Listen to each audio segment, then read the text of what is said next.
not pushing yourself, thinking, but I can do this last one, and that's when you hurt yourself. Thank you. Yeah. Yeah. It's a hard because it's different for everybody. Right. I don't remember what I was going to add to that. But, yeah. Perfect. Great, everybody. I'll see you later. I'll add something. If you aren't careful, you can permanently injure yourself. I have a chronic condition from yelling too much at too high of a pitch in too narrow a time frame. First new studio, I was trying to regress. Maybe through therapy someday it won't be part of my life, but likely it will. So I guess, for those aspiring or newer actors out there, do be careful. And try to politely assert yourself if you feel like you are starting to hurt. It really shouldn't hurt. It really shouldn't. There's an environment that's created, I think, in the acting industry in general of, push yourself to the limit, give it, Someone else will show up instead. Yeah, because you're always told someone's right there to replace you, or, you get told that stuff a lot. So sometimes we push ourselves too far. And it's about, I have some issues sometimes screaming, I'm fine if we're doing it twice, right? But if we're on, especially for video games, video games are a lot of... War game or something? Yeah, fighting game and something like that. There's a lot of exerts and a lot of, you're you're being injured, or you're giving a punch, and those kind of percussive things on your voice can really hurt the cords. When I get to 5 or 6 times of having to do something like that, I can feel it, and I have to go hey, can we circle back to this? Let's skip to a scene where it's just lighter, and then we'll come back. So, Sometimes it's hard I to sing for the end. Yeah, exactly. Sorry, Thank you. Hello? Next question. Hi, I'm Sam, also Hiroshima. You also look super cozy. Yeah, no, it's very hot. I told you though. I was hoping you had the perfect balance. So if you could have any character's quirk except for Aaron, because that's cheating, whose quirk would you have? I mean, yours is pretty dope to be able to eat whatever you want and then utilize it as a weapon. Yeah, and depending on where your moral compass is, it could be even stronger.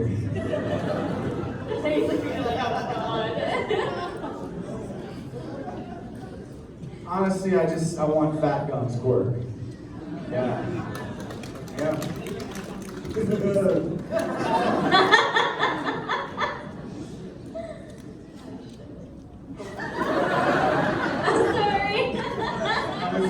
Directly into the microphone. That was just such an inside voice I said outside. It was perfect.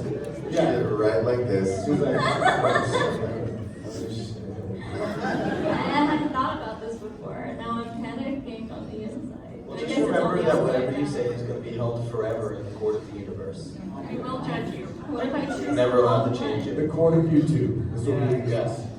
Well, we were talking about how cool teleportation could be. Yeah, I know but I that's can't just think a of any of them that have superpower that. in general. Well, but it could be your own quirk. Her quirk, teleport. She can teleport. My job is done. I want the fire and ice. That sounds fun. Yeah. I can what's that one ice dude in The Incredibles? Remember that? Yeah. So I can go whoosh, whoosh, whoosh, whoosh. Quick aside, have y'all seen You Say Run? Yeah. The song Yeah. transposed over the climactic scene of The Incredibles? Oh, that's amazing. It's You Say Run goes with everything. It's the YouTube. I'm also YouTube, down to make this trending Incredibles thing. panel. Those would be so The moment when he discovers he's like it's the robot. We have to pierce the robot with itself. That's great. And he's da-da-da-da-da-da-da. And he's powering it up. And he's about to get ready to release it. It's so good. That song. What I'll be watching later. Yeah. Check it out. Thank you. All right, next question. No.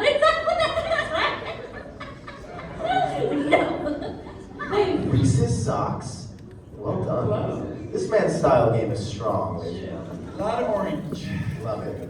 All right, next question. Hi, my name is Esther, and I was wondering, what if, my bad, if, if you could meet any character from the show, who would it be and why?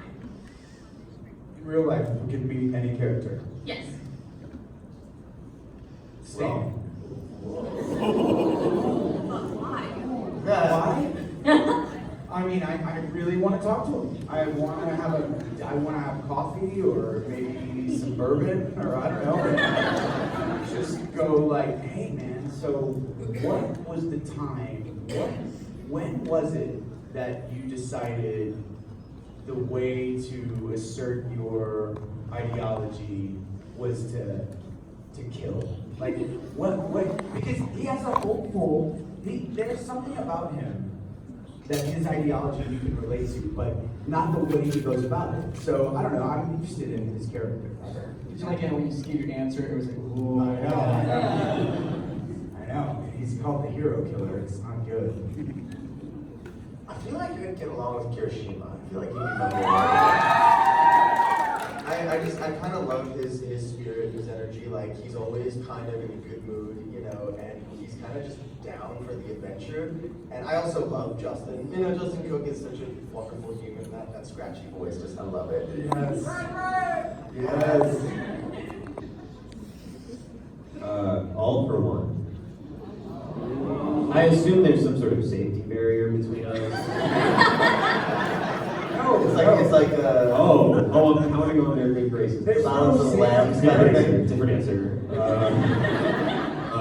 This is like at a diner. Measure age, yes, good question. I feel like we have a similar sense of humor. I feel like we get along. Who's the big lady? Mount Lady? Mount Lady. Yes, for reasons. Mount Lady. Oh, there you go. All right. Thank you very much. Our next question. Hi, Hello. I'm Renee, and I'm wondering what your least favorite ship in the fandom is. I'm not a big fan of pirate ships. I find that, you know, it Yeah, just Mount comes Lady is with quite weird. general, like, kind of rudeness and pillaging and stuff. Yeah. It's Joe's right answer. You know, I make it a point to have zero opinion, one way or the other, about ships. Honestly, What about schooners? I like schooners. I like catamarans a lot. Speedboats. No. You ever been on a yacht? No. Me neither. No. I cannot answer this question. I'm sorry. I don't know enough the couples. There's not a whole lot of romance in the show. Make one up. Which is why there's a ton of ships, because people are just like, well, these people need to be together. I know, honestly, I think it's amazing that this show in particular, and a lot of shows, have such an impact on people that they want to create in their own mind. It inspires them in their own creativity, right? Their own. I mean, there's people that dynamics and there's people that create additional, original characters or write fiction stuff about the existing characters. So I love that part about it. But yeah, I try not to talk about ships with high school students. Oh, I'm not even in high school. Well, they are. Yeah, They're the listening. characters. Yeah. What's your favorite ship? Or least favorite? Honestly, If you say pirate ship, And after you say it, Yes, no one's gonna put up Go any see comments. honestly, I don't have a favorite ship, but I do have a least favorite ship. It's Mineta X anything. And that's exactly how I think that question is supposed to go. perfect. I'm really glad I set that up. All right, next question.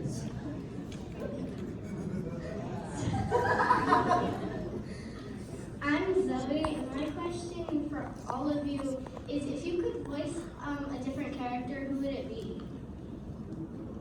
You know, I honestly, I'm sorry to be a bummer to your question, but like, when I went back and watched the show, I'm such a fan of Evan. I mean,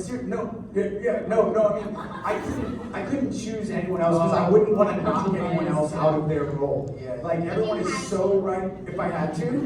Like, You had to fight so I've got like, You're you tied me up and there's a gun to my head and I have to. Seems like you ought to get more out of me than that.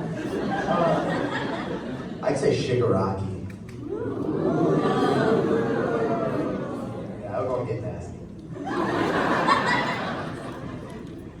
Yeah, I want a voice recovery girl.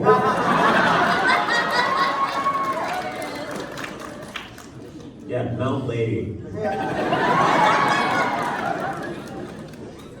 Probably the small girl with the horn. I forgot her name. Really? That one, yeah.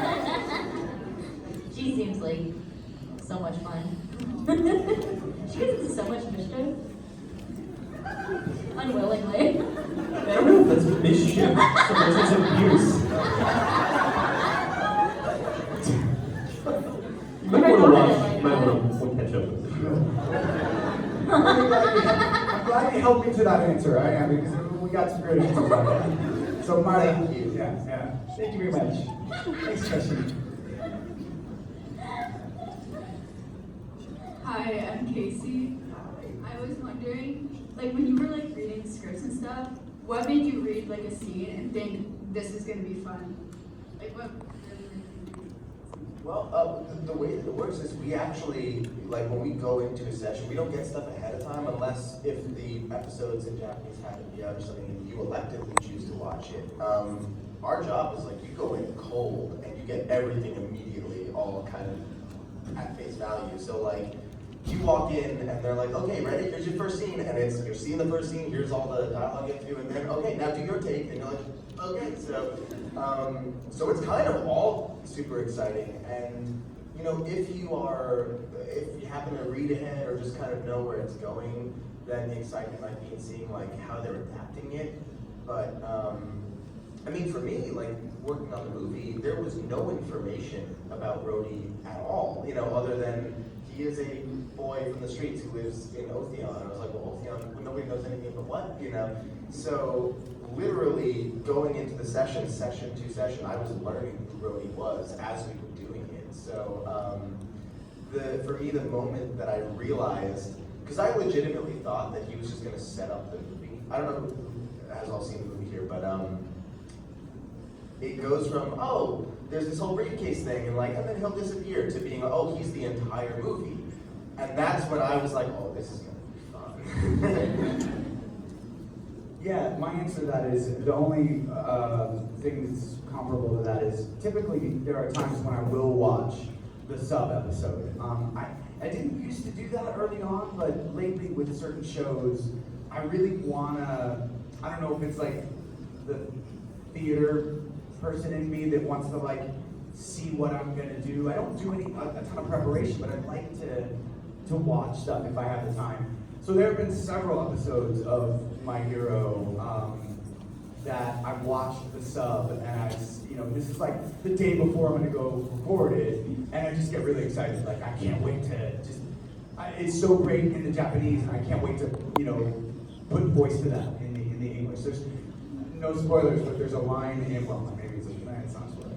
There's a line that Todoroki says to dear old dad. And it's something like, that's a pretty nasty scar. And I remember seeing that and going, oh my god, yes! So that's my version of that. It's interesting. I had a chance to interview a lot of the voice actors for My Hero Academia, and I've always asked this question. You guys can answer. I'm like, do you like to see the Japanese version to get inspiration in it, or do you like to do that? And I'd say it's about 50-50. About 50% say they love to watch it, and it helps them get inspired, and then the other 50% is like they worry that it's going to taint their performance, and they're going to follow that. So it's interesting to see that. Yeah, I think I've experienced that with hearing other people's answers as well. Yeah, there's some people that don't want to know anything. I will throw it out there that even if you don't watch the episode in your own time in advance, we watch every scene. Every last one of us watches every scene in Japanese before we perform it. Right. And so, you know, I wouldn't say tainted, I'd say like inspired by it. Like all of our work is going to be inspired by that to some extent. Yeah. You can't pretend you're not aware of it. Yeah, because it's like absolutely being played for you while you're doing it, you know. Yeah. Next question. Great question, Hello. Hi, my name is Luna. Thankfully the ships have sailed away, so I don't have to deal with those anymore. But my question is, if you, so what is your favorite ability of your quirk? And if you had to switch one ability out of your quirk, which ability would you switch it with? I'm targeting it to you, Shoto. Oh, there you go. See, So you're saying favorite ability within the quirks, like within the quirk? Yeah. Yeah. I feel like I can't answer mine because mine's a spoiler for those who haven't seen the movie. Yeah. That's good. I wish that there were. I love the fact. Well, we don't. Unless you've read the manga, we don't know exactly the full power of that he will find by using those two quirks at the same time, or using one to complement the other. So I don't know the full power of it yet. But what we do know, there's something that I wish. I love the ice. I love both quirks, but I like the fact that the ice quirk can be manipulated in so many different ways. I get to break dance on it in the movie. Nice. You like. Oh yeah, that's right. Yeah, it can be like a power quirk. It can be a trap quirk. It can be a lot of things. I wish there was a way that it could be more permanent for longer. I think. Like an ice age. Yeah. Yeah, like a glacier. Yeah. Yeah. Save the polar bears. Yeah, exactly. I think my favorite thing about Tamaki's quirk is that he can, so like if he eats a chicken leg, he can then manifest the foot or the wings. He can manifest things, aspects of a thing that he hasn't eaten. So like he just needs some of the DNA, and then he can eat the thing. Which means that my joke about him eating bad morals isn't really true. So if I could switch something about his quirk, it wouldn't really be his quirk, it would more be his shyness. Because if he was a little less shy, then he could try to tactfully request the hair of other heroes. And then he could just eat a bit of their hair and throw their quirks, if they have physical quirks, into his arsenal. Smart. Dude, I love that. Thank you. Thank you for your question. Yeah. Thank you. All right, guys, we have time for one more question. So your last question right here. Last question. Sorry. Thank you guys for hanging with us. Hello. How old were you guys when you first started voice acting, and how did you end up getting your first role? We're gonna say, and how old are you now? I could just look that up later. You wanna go first? Can you repeat that one more time? How old were you when you first started voice acting? How did you start? Then how did it happen? How old are you now? I think I was like, I don't remember specifically, like maybe like 20.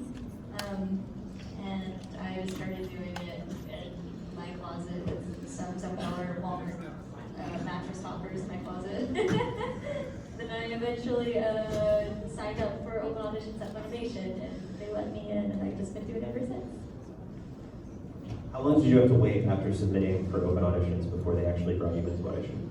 8 months. Yeah. 8 months. And It's a long the list. 5 phases of grief. Only in the pit of despair can you rise up like that. I was just about to accept it, and then Tara was like, "Hey, we're having." I was like, Nice. I was 9 years old, and it was nepotism. I'm sorry. It's the best answer of all time. I only started almost 4 years ago now, so I was 32. So I started late for, I guess, what a lot of people would consider, or what they think, jumping into this field is. But I had been a crazy film lover since I was a little kid, so I did theater and all kinds of stuff, and then just didn't pursue it professionally until I was much older.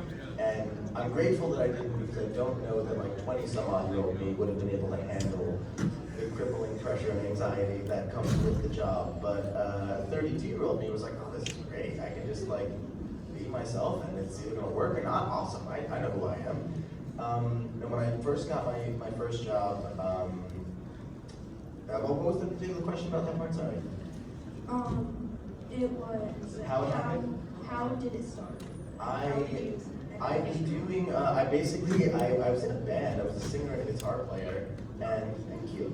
And for like most of my life, like all of my teens and my 20s, and we moved from New York to Los Angeles, and we broke up. I was working like 2 or 3 different jobs. They like basically all fell apart. I just kind of was like in this crazy like whoa point in my life. And I just decided to double down because I was in Los Angeles and I was feeling extra crazy and thought this is the universe's way of being like, it's now or never, dude. Take your shot or, forever regret it. And I just invested all of my time, money, and energy into classes and all the things, and made a demo reel. And I'm a very unusually like quick and fortunate trajectory. Most of the time it takes a lot more time. I was very lucky that it was kind of right place, right time, and I was ready. So I sent out emails and stuff to a bunch of studios nearby in Los Angeles, and within like a few weeks they were getting back to me, and I started working. And I was also like, is this real? Because it didn't feel real. Yeah. I'll try to be brief. Yeah, I think I was 23 or 24. I had graduated from college, and I was one of those people that like knew I wanted to be an actor from maybe middle school, freshman year in high school, and just kind of kept doing it. Didn't really have a huge plan B, and just I don't know. Yeah, I got an agent right out of school, and I started doing some commercial voiceover, and then I booked I got called for an audition for an anime. At the time, my agent called it a cartoon. You have an audition for a cartoon. And I was like, really? What? Okay, so anyway, it was an anime, and I booked that. It was a lead role. That's why I always tell people, like, I was an actor, right? I had done a lot of work as an actor already, but I really hadn't done, and I'd done some voiceover, but I hadn't done much voice acting, no dubbing at all. But because I felt like I had a strong enough foundation as an actor, I was like, all right, let me figure out how to learn how to do this voice acting thing, like on the fly. So, and I had 50 episodes to learn how to do it. If you go back and listen to the first 6 of those, they're really bad. But yeah, that's how it happened for me, and I kind of just been doing anime ever since. Wait, what show is it? Orphan. Yeah, Sorcerer, Stabber, Orphan. Oh, Yeah. I picked up for the later ones. Yeah, they just did like a reboot of it. But that was my first show. Yeah, first show ever. You guys give me a huge round of applause, everybody. Huge round of applause.